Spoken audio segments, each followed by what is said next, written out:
Magandang araw po, teachers! Welcome back po dito sa LearningPal, kung saan po tayo nag-share ng latest DepEd news and updates and free learning resources. So ngayon po, meron po tayong magandang balita dahil official na po naglabas ng budget circular ang Department of Budget and Management para po sa ating Productivity Enhancement Incentive or PEI ngayong 2024.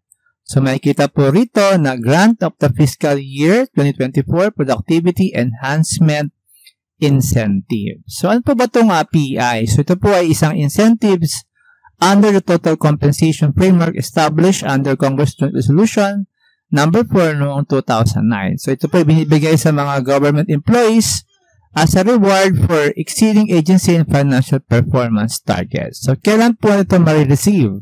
So sabi po rito, the fiscal year 2024 PEI shall be granted at a uniform rate of 5,000 pesos for each qualified government employee and payable not earlier than December 15, 2024. So, hintayin lang po natin yan, teachers. So, sure po yun na darating.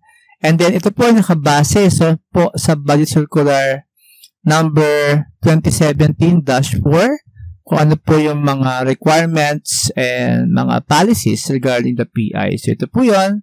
Dapat po tayo employees as of November 30 has rendered at least a total of 4 months. At kung tayo po ay less than 4 months, ito po yung percentage ng ating PEI. And good news po dahil meron na pong naka-receive ng performance enhancement incentive. So, yan po ay sa SDO Nueva Ecija. So, ito po ay post po sa Facebook page Nueva Ecija. So, ito po ay post po sa Facebook page ni Ma'am Sheila Manuel. So, sabi po rito, ayan po, legit po, 100%. Sana po sa NCR ay dumating na rin. Yes po, legit ma'am.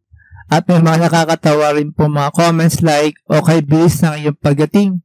Pag alis mo ay sadyang kay bilis din, wag naman po. At iba naman po ay na-withdraw na po ma'am. Okay po, ito po rin po, paubos na nga daw po.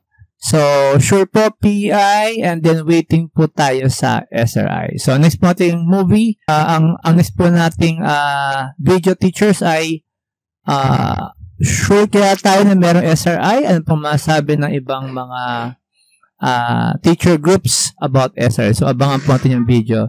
So, please subscribe po and hit the notification bell para updated po tayo sa mga latest video about DepEd. Yun lang po at maraming salamat!